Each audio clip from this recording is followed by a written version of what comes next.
Prenons une feuille calque, plions-la en deux. Je repasse sur la pliure pour dire que j'obtiens une droite. Cette droite, je vais l'appeler la droite D. Je vais placer un point A.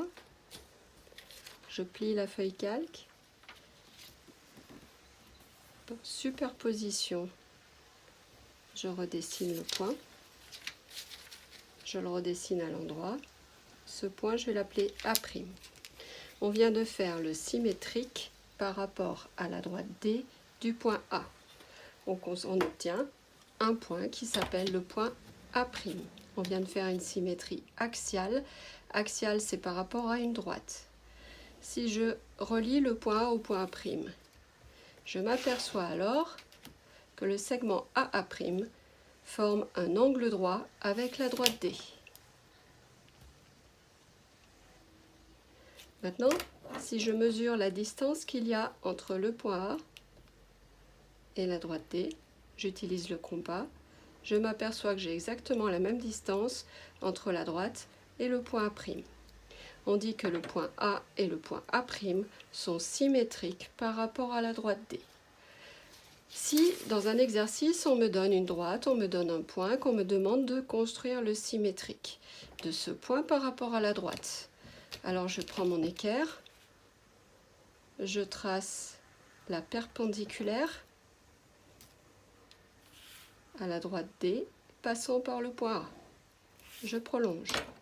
Je prends le compas, je mesure de la droite jusqu'au point A, je reporte cette longueur de l'autre côté, j'obtiens le point A'.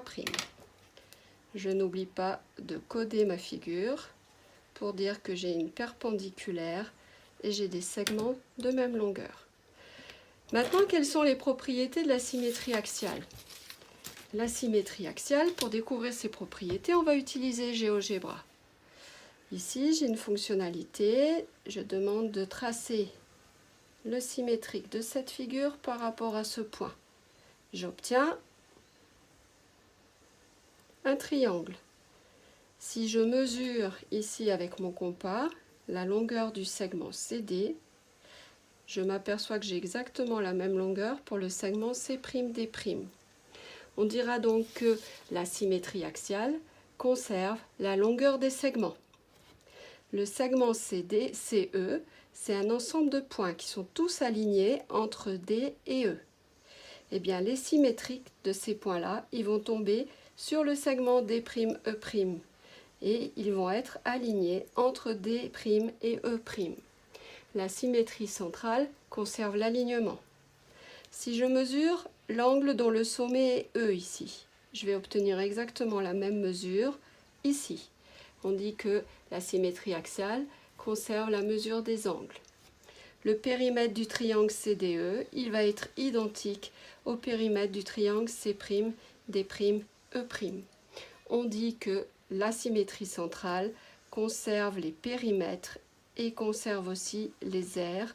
La surface occupée par le deux triangles est absolument identique. Le symétrique d'un point par rapport à une droite, c'est un point. Le symétrique d'un segment par rapport à une droite, c'est un segment. Le symétrique d'un polygone par rapport à une droite, c'est un polygone de la même nature. Maintenant, que se passe-t-il pour un cercle? Je veux tracer le symétrique de ce cercle par rapport à la droite.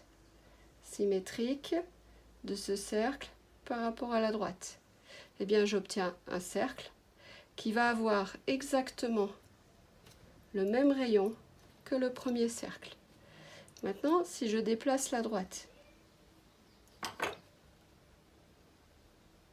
les figures vont se mêler, mais la nature des objets va rester identique. Je déplace le triangle.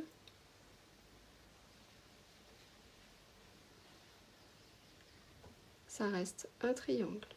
Je déplace le cercle. Le symétrique d'un cercle par rapport à une droite, c'est un cercle.